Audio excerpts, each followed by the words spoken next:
এইভাবেই এই এই ভারতবর্ষের বহু বড় বড় বড় বড় যারা ডাকাতি করেছে, দেশটাকে লুটেছে, সে তারা বড় বড় যারা, সে নীরব মোদী থেকে আরম্ভ করে বিজয় মালী থেকে আরম্ভ করে আরও যারা যারা আছে, এরা সবাই এই ধরনের বিভিন্ন সুযোগগুলো নিয়ে থাকে, যে এই সমস্ত দ্বীপে তারা নাগরিকত্ব পর্যন্ত খোঁজ করতে পারা যায়। এখানে এগুলোকে ট্যাক্স সেভেন বলে, এখানটায় সব কিছু করা যায়। তো যারা অপরাধী বাঁচার জন্য তারা এইসব দ্বীপে থাকতেই পারে। এখন ভারত সরকারকে দেখতে হবে, ডবল ইঞ্জিন যেহেতু সরকার, তো এক ইঞ্জিন যখন খবর পেলো আরেক ইঞ্জিনও খবর পেয়ে গেছে, তাদেরকে দেখতে হবে সেই সব দ্বীপে যারা আশ্রয় নিচ্ছে তাদেরকে নিয়ে আসা, এক্সট্রা ডাইট করা, ফিরিয়ে নিয়ে আসা। সেটার উপরে নির্ভর করবে আমাদের দেশের যে রাষ্ট্র ব্যবস্থা, তাদের দক্ষতা। তো তারা যখন জানতেই পারছে যে সেই সব দেশে অপরাধীরা আছে, তাহলে তাদেরকে নিয়ে আসার ব্যবস্থা করে। এটার জন্য কিন্তু আন্তর্জাতিক ব্যবস্থা আছে, আন্তর্জাতিক আইন আছে। কল্যাণ, হ্যাঁ, বাহ, বহুরূপী মন্ত্রী বলে। তো মন্ত্রীরা বহুরূপী মন্ত্রী, খুব ভালো। বহুদিন আগে রাজারা এগুলো করতো, বহুদিন আগে চাণক্যর আমলে রাজাদা এসব করতো, শাসকরা। নগরের খবর নিতে যেতে এইভাবে, আপনারা রামায়ণও দেখেছেন, রামরাজ্যেও দেখেছেন, নগরের খবর নিতে গিয়েই সীতাকে জঙ্গলে পাঠাতে হয়েছিল নগরের লোকের কথা শুনে। তো সেইখানে সেরকমই এখন হয়তো সেই শাসন ব্যবস্থা আছে, তাই ছদ্মবেশে বিনা বেশে ঘুরবে, ছেলে থেকে মেয়ে, মেয়ে থেকে ছেলে হয়ে ভালোই লাগছে। হারোয়ায় বেআইনি আর্থিক দিল্লির রাজনীতিতে চূড়ান্ত তৎপর মমতাপন্থী তৃণমূল বিরোধী শিবিরের জাতীয় স্তরের সব কর্মসূচিতে প্রতিনিধি পাঠানোর সিদ্ধান্ত। কলকাতায় 21শে জুলাইয়ের কর্মসূচিতে অবশিষ্ট সব শক্তি দিয়ে ঝাঁপাচ্ছে। আর এর মধ্যে দিল্লিতে সাংসদ এবং সংশ্লিষ্ট যাবতীয় কর্মসূচিতে সৌগত রায় এবং সাগরী একতাল ঘোষকে নির্দেশ দিয়েছেন মমতা বন্দ্যোপাধ্যায় সমস্ত কর্মসূচি। বাঁচার জন্য তাকে চেষ্টা করতে হবে, কী করবে আর তো জায়গা নেই। একটা জিনিস এটা পরিষ্কার, তৃণমূলের যারা আছে বা নেত্রী মমতা ব্যানার্জি, যে রাহুল গান্ধী ছাড়া, সোনিয়া গান্ধী ছাড়া, কংগ্রেস ছাড়া তার কোনো গত্যন্তর নেই।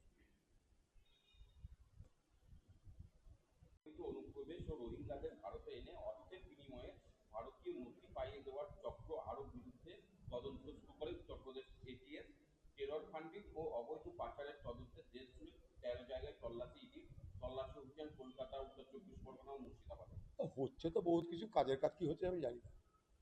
ওই একটা ফিয়ার সাইকোসিস তৈরি করাচ্ছে, এই তাই ওই, কিন্তু কাজের কাজ কি হচ্ছে? কটা বাংলাদেশি তা জানা নাই, কটা রোহিঙ্গা তা জানা নাই, কোথায় গেল তা জানা নাই।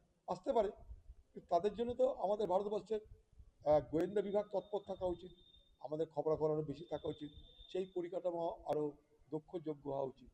শুনছি তো অনেক কথাই, কিন্তু কাজে কি হচ্ছে আমার জানা নাই। শুনলাম সব লাখ বাংলাদেশিদের তাড়িয়ে দেওয়া হবে, ওটা বাংলাদেশি গেল, আওয়াজ উঠলো, হল্লা হলো, আলোচনা হলো, সব থেমে গেল যেমনকার তেমন। আর কোনো আলোচনা শুনছেন?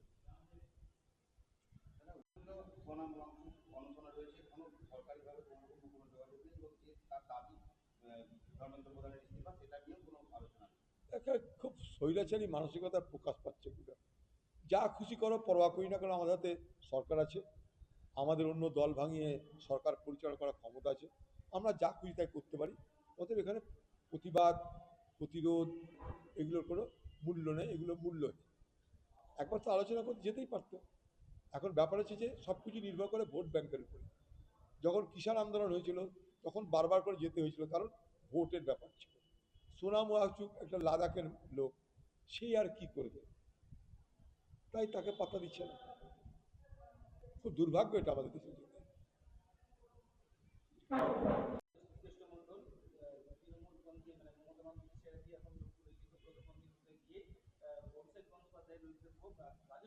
এটা ওখানে কন্ডিশন করা আছে, কন্ডিশন করা আছে, যারা ভেগে এখানে আসবে বিদ্রোহীতে, প্রথমেই অভিযোগ খাড়া করতে হবে। মমতার দলে যখন ভেগে যারা যেত অন্য দল থেকে, তাদের স্লোগান কি ছিল? উন্নয়নের জন্য এসেছি। উন্নয়নে জায়গা পাচ্ছিল না, তাই উন্নয়ন করতে গেছে। এরা তখন কি বলতো, রাস্তায় উন্নয়ন দাঁড়িয়ে আছে। ঠিক আছে, তো এখন এদের জন্য আরেকটা বলি পাঠা পাওয়া গেছে খোকাবাবুকে।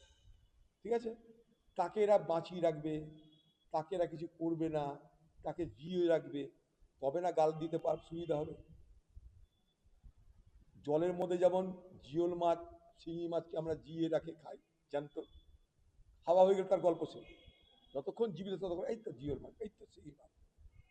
তো একেও বাঁচিয়ে রাখা হবে, একে বাঁচিয়ে রাখা হবে, আমাদের জেলার হুমায়ুন ভাইকে বাঁচিয়ে রাখা হবে, কিছু করা হবে না। আমি আবার বলছি, বাবরি মসজিদ নামক কোনো মসজিদ হবে না। মসজিদ একটা জায়গায় হাজারটা হতে পারে, কিন্তু বাবরি নামে, বাবরিকে সামনে রেখে নামকরণে বাবরি মসজিদ, এটা কোনোদিন হবে না। অথচ তাকে 29 সাল পর্যন্ত, আগামী লোকসভা আসা পর্যন্ত তাকে কিন্তু বাঁচিয়ে রাখতে হবে। তাই বাবরি মসজিদের দেওয়াল হবে, বালি পড়বে, টুকটাক দু চারটে মিষ্টি রাখবে, কম্পিউটার হবে না।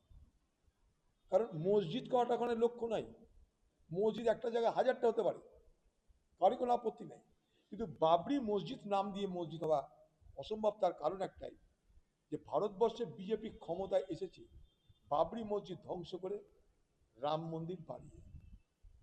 তাই সেই ভারতবর্ষে, যেখানে দিল্লিতে বিজেপি, বাংলায় বিজেপি, দুটো ইঞ্জিন গড়গড় করে চলছে, সেখানটাই আর কোনো মামুকে বাবরি মসজিদ করতে দিলে বিজেপিরই বাজার শেষ হয়ে যাবে। তাই যেমন খোকাবাবুর কিছু হবে না, তখন আমাদের বাবরি মসজিদের নায়কেরও কিছু হবে না। কারণ তারা জানে যে কতদিন পর্যন্ত থেকে বাঁচিয়ে রাখতে হবে। তাই এত অভিযোগ, কিন্তু খোকাবাবু যেমন আছে তেমনই আছে, তার কিন্তু কিছু হচ্ছে না, তাকে কিছু করবেও না, সুমন্ত দিয়ে রেখে দিয়েছে, গালাগালি দেওয়ার জন্য একটা জায়গা রাখে, পাঞ্চিং ব্যাগের মতন ব্যবহার করে। কল্যাণী জিপে 10 জনের থেকে কম পড়ুয়া, 1600 স্কুল চলছে যাতে কোনো পড়ুয়াই নেই, অথচ 27,000 শিক্ষক বেতন নিচ্ছেন এই স্কুলগুলো থেকে। এবার সেই শিক্ষকদের না পড়িয়ে বেতন দেওয়ার নির্দেশ রাজ্যের জেলা শাসকদের গুরুত্বপূর্ণ নির্দেশ দিতে চলেছে শিক্ষা দপ্তর। জিরো এনরোলমেন্ট স্কুলগুলোতে আপাতত কোনো শিক্ষক থাকবে না, সিদ্ধান্ত নিয়েছে শিক্ষা দপ্তর। আচ্ছা, স্কুলে যদি কেউ ভর্তি না হয়, তা শিক্ষক কি করবে? শিক্ষক তো তার যোগ্যতা প্রমাণের মধ্য দিয়ে চাকরি পেয়েছে। শিক্ষকের কি দায়িত্ব স্কুলে বাচ্চা ধরে নিয়ে আসা? হ্যাঁ, তাহলে বলে দাও, শিক্ষক কখনই তুমি চাকরি পাবে যখন তুমি সেই স্কুলে বাচ্চা ধরে নিয়ে আসতে পারবে, ছাত্র বা ছাত্রী ধরে নিয়ে আসতে পারবে। এটা তো সরকারের ব্যর্থতা। আমাদের রাজ্যের শিক্ষার পরিকাঠামো এমনই দুরবস্থা যে সেখানে বাবা মা সরকারি স্কুলে পাঠায় না, উল্টে তারা বেসরকারি স্কুলে পাঠায়। তাই বেসরকারি স্কুল ব্যাঙের ছাতার মতন বাড়ছে, সরকারি স্কুল প্রতিযোগিতায় হারিয়ে যাচ্ছে। তো তার জন্য শিক্ষকরা কি করবে? শিক্ষককে তাড়িয়ে দিলাম, তাহলে কি স্কুলে পড়াশোনা বেশি হবে? না সরকার তার নিজের খরচ কমাবে? স্কুলের পরিকাঠামো নাই, আরও স্কুলে বাচ্চা আসবে না, মিড ডে মিলের খাবারে ডিম দেওয়া বন্ধ করে দিচ্ছে, আরও যাবে না। সরকার এটা নিয়ে একটা সার্বিক একটা নীতি তৈরি করা দরকার। ভারতবর্ষে বহু জায়গা আছে যেখানটায় সরকারি স্কুলে ছাত্রছাত্রী প্রচুর পরিমাণে পড়ে, দিল্লিতে চলে যান, তো এখানে সেইটা করো। উদর পিণ্ডি বুঝো ঘরে চাপি লাভ কি আছে? কর্মীদের সতর্ক করে বলেছেন, আমার দলের বিধায়করা স্বতঃস্ফূর্তভাবে সর্বজন দুর্গোৎসব কমিটির সভাপতি করতে স্বতঃস্ফূর্ত হবে, চেয়েছেন, তবে জোর করে দখল হবে, জোর করবেন, দূর জোর করে হবে না। না, জোর করার দরকার তো এমনি সব গড়গড়িয়ে চলে আসবে। বিজেপি পার্টি কাকে জোর করছে? এই যে এত দলে দলে তৃণমূলের এমএলএ, দলে দলে তৃণমূলের এমপি সব বিজেপিতে চলে যাচ্ছে, কোনো জোর দেখতে পাচ্ছেন বাইরে? কুকুরের লেজে ছোটবেলায় আমরা তারাকাঠি বেঁধে দিতাম, কুত্তা সেই তারাকাঠি বেঁধে দেওয়ার পর সিধা গিয়ে ড্রেনের মধ্যে ঢুকতো বাঁচার জন্য। তো এখনো তাই হয়েছে। এদের তৃণমূলে যে সমস্ত চোরটা এমএলএ আছে, এমপি, তাদের পিছনে টাকা তারাবাজি লাগিয়ে দিয়েছে। কুকুর যেমন তারাবাজিতে পিছন থেকে তারাবাজি লাগালে দৌড়াতে দৌড়াতে ড্রেনের মধ্যে ঢোকে, এদেরও তাই অবস্থা, বাঁচার জন্য সিআইডি, সিবিআই, ইডি সব তারাবাজির কাজ করছে। কোথাও যেতে হবে না, সব স্কুল, সব মণ্ডপের লোকরা চেঁচে আসবে আপনাদের কাছে, কোথাও আপনাদের যেতে হবে না, বলতে হবে না, কিচ্ছু করতে হবে না, ইশারায় কাফি, ইশারায় কাফি। ওখান থেকে সিলেক্ট হবে কে উদ্বোধন করবে না করবে, আমরা সব জানি, এগুলো করুন, এটাই হবে এখন বাংলায়। দিদি যা পথ দেখিয়েছে সেই পথ আপনারা অবলম্বন করুন। রাজ্যের পর এবার ক্যারিবিয়ান দ্বীপ কেম্যানের সঙ্গে নাম জড়ালো তৃণমূলের সঙ্গে কেম্যান দ্বীপের যোগ পাওয়া গেছে, টাকা পাচার হয়েছে, বিস্ফোরক দাবি মৃত তৃণমূলের মালদহ জেলা সভাপতি প্রসঙ্গে। পুলিশ ছিল প্রথম। দেখুন, এই যে দ্বীপগুলোর নাম করছেন ভানুয়াতু বা কেম্যান দ্বীপ, আইল্যান্ড, এগুলো যে সব যাকে বলা হয় কি বলুন তো, এসব এলাকায় ট্যাক্স হলিডে চলে। এখানে এইসব দেশে নাগরিকত্ব খরিদ করা যায় পয়সা দিয়ে। এইসব দেশে কোত্থেকে টাকা এলো সেটা দেখার কোনো দরকার পড়ে না। এগুলো হচ্ছে হেভেন অফ, মানে যারা ট্যাক্সকে এড়িয়ে কোনো দেশ থেকে বাঁচতে চায়, এগুলো যে তাদের জন্য হেভেন, একটা স্বর্গ এদের কাছে। মানে অপরাধীদের জন্য শুধু স্বর্গ না, তাদের টাকা পয়সা সম্পত্তি সব কিছু রাখার সেখানটায় ব্যবস্থা আছে। তারা কারোর কাছে তার জন্য বাধ্য নয় জবাবদিহি করতে, বা সেখান থেকে যদি কোনো প্রত্যর্পণ চুক্তি না থাকে তাহলে তারও তাদের কোনো বালাই নেই। বেআইনি আর্থিক লেনদেনে বেসরকারি হাসপাতাল, শিক্ষা প্রতিষ্ঠান এবং মাদ্রাসায় একযোগে 3টে জায়গায় তল্লাশি চালাচ্ছে ED। ও প্রতিদিন তো তল্লাশি চলছে, আর তল্লাশি দেখে কী হবে, তল্লাশি চলছে তো চলছেই। আশিসের কোশ্চেন নাই।